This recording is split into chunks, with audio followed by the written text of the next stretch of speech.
Each time you run a container with some port exposed, Docker will add necessary rules to the firewall. Let me show you what I mean. If I go to the VPS and check the current iptables rules, besides the rules we already defined in iptables.rules file, we can see that Docker has added some new rules. And if I check the status of net table, we can see some new rules there too.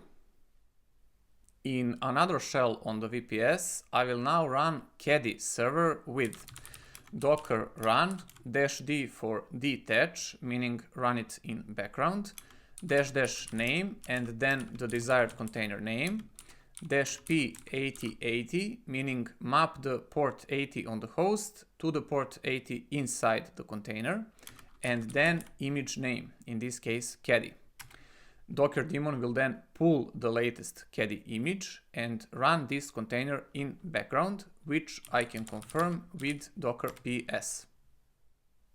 If I check net table again, I will see that new rules are added, such as this one. Anything that comes in through the interface that is not docker 0 and has port 80 as its destination, route it to this IP address port 80. This is the container we just ran, and we can see that currently the number of packets that hit this rule is 0. If in another shell I do curl 10.36.7.11, which is the additional loopback address I've added previously, we will get a response from caddy server. And if I check the IP tables again, we can see that packets are hitting this rule. Why am I showing you this? First, you must be aware of it. It's not magic that allows you to access containers, it's the Docker daemon adding rules to the firewall as needed. And second, we must make a slight modification to the Ansible security role we added previously. If we make some changes to the iptables.rules file and run this security role, there will be a change on the server too. And this handler here will restart iptables.service. One thing that iptables.rules file doesn't have is all those rules that Docker daemon has added, meaning all our containers will be unreachable.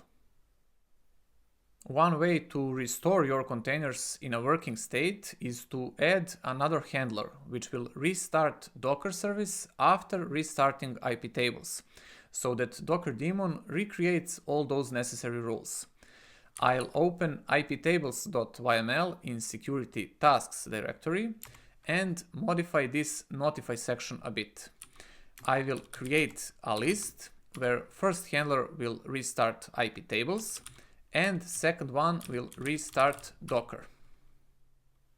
Save the file and open main.yml in security handlers directory and add a section for restarting Docker service.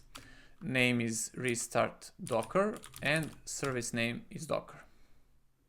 Save the file, and there is no reason to run this role at this moment, but in the future, if we make any changes to the iptables.rules file, this new handler will keep all containers reachable by restarting Docker service so that Docker daemon re-adds all the rules.